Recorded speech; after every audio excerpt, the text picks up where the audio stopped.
आप देख रहे हैं भायंदर संवाद। क्या उत्तर भारतीय भवन के नाम पर फिर मिलेगा उत्तर भारतीयों को लॉलीपॉप? क्योंकि बड़े बड़े सुरमाओं ने दावा किया था उत्तर भारतीय भवन बनाने का, मगर हर दावा खोखला निकला। आखिर कब तक उत्तर भारतीयों को मिलेगा चुनावी भवन? क्या कभी हकीकत में भी बन पाएगा उत्तर भारतीय भवन, या हर बार की तरह एक बार फिर छल होगा उत्तर भारतीयों के साथ?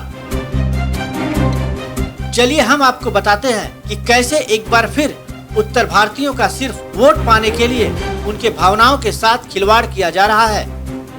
आजकल आपको शहर में हर जगह पर उत्तर भारतीय भवन यानी गंगोत्री भवन के भूमि पूजन का बैनर आपको दिखाई दे रहा होगा, मगर इसके पीछे की सच्चाई हम आपको बताते हैं।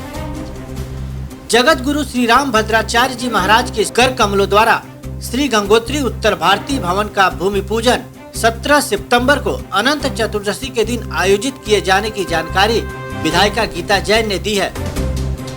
परंतु जिस जमीन पर यह भूमि पूजन कार्यक्रम प्रस्तावित है, उस जमीन के संदर्भ में एक बड़ा खुलासा सामने आया है।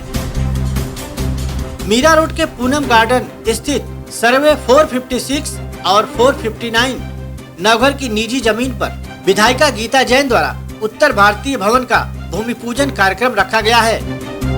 परंतु इस जमीन पर जबरन कब्जा करने का प्रयास करने के मामले में सन 2016 में जमीन मालिक नरेश शाह की शिकायत पर सुनील जैन, विनोद पटेल समेत अन्य लोगों के ऊपर आईपीसी की धारा के तहत मामला दर्ज है। साथ ही अक्टूबर 2020 के दरमियान सुनील जैन एवं विनोद पटेल के जबरन कब्जा किए जाने की शिकायत खुद स्थानीय विधायक प्रताप सरनाईक ने राज्य के तत्कालीन मुख्यमंत्री उद्धव ठाकरे एवं गृह मंत्री अनिल देशमुख से किया था। विधायक प्रताप सरनाईक के शिकायत के अनुसार जमीन विकासक नरेश शाह ने जमीन के पूर्व मालिक से बकायदा एग्रीमेंट कर खरीदा है, जिसके बाद मीरा भाईंदर महानगर पालिका ने नरेश शाह के नाम पर प्लान पास किए। उनकी कंपनी के नाम पर यूएलसी के आदेश है, साथ ही उनके नाम पर जिला अधिकारी कार्यालय से एनए परमिशन भी है।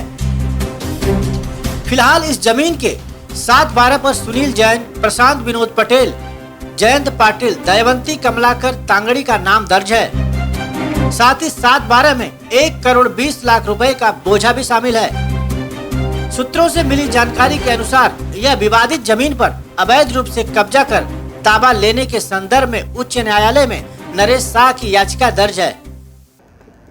बात ऐसी है कि ये प्लॉट मैंने लिया था 1993 में। Agreement, power of attorney, position letter उस टाइम पे पूरा पेमेंट करके ये प्लॉट लिया हुआ है। उस टाइम से मेरा पोजीशन है और उसके बाद उसमें मैंने प्लान पास कराया है, आईओडी लिया है, यूएलसी लिया है, एनए लिया है और उस टाइम से आज तक मेरा पोजीशन है वहाँ। खेडूत लोग ने फिर उसमें मेरे साथ चीटिंग करके दोबारा प्लॉट बेचा, जो विनोद पटेल और अशोक करकरे करके थे। उन्होंने काफ़ी बार यहाँ आके 2008 से अब तक काफ़ी बार प्लॉट का ताबा लेने की कोशिश की और उन पे आज तक में करीबन 5 एफआईआर हो गई। 2008 से अब तक 2016, 2018 तक भी उन पे एफआईआर हो गई उन पे, और वापस आज भी वो ताबा लेने की कोशिश कर रहे कि उसमें आज हमारे करीबन 27 साल से वॉचमैन बैठे हुए हैं, 27 ईयर से 93 से अब तक में, जिसमें मेरे पास प्लान पास की कॉपी है, आईओडी है, सीसी है, सब चीज़ है। इलेक्ट्रिक बिल भी मेरे नाम पे है, चंदन शांति के नाम पे है। उसके बावजूद जब मेरे पोजीशन में है जगह, वो आदमी किसी को कन्वेंस देना या खेडूत ने दूसरी बार बेचना, ये हमारे साथ चीटिंग हुई है।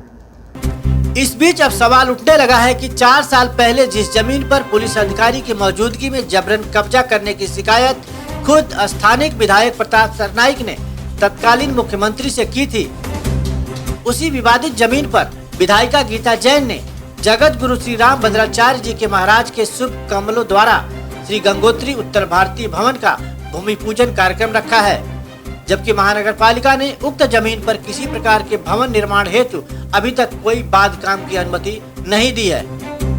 लोगों का ऐसा मानना है कि आगामी विधानसभा चुनाव को ध्यान में रखते हुए विधायिका गीता जैन उत्तर भारतीयों के वोटरों को जगत गुरु रामभद्राचार्य जी महाराज के हाथों इस उत्तर भारतीय भवन के भूमि पूजन कार्यक्रम से लुभाने का पूर्ण प्रयास कर रही है। इससे पहले भी विधायिका गीता जैन ने 12 फरवरी को उत्तर भारतीय भवन के भूमि पूजन कार्यक्रम होने की घोषणा की थी, परंतु बाद में ऐसा कुछ भी नहीं हुआ। अब ये सोचने वाली बात है कि क्या हर बार की तरह एक बार फिर उत्तर भारतीयों को उत्तर भारतीय भवन के नाम पर सिर्फ बेवकूफ बनाया जा रहा है। ये तो आने वाला समय ही बताएगा। मीरा भाईदर से जुड़ी खबरों को जानने के लिए आप हमारे चैनल को लाइक, शेयर और सब्सक्राइब करें।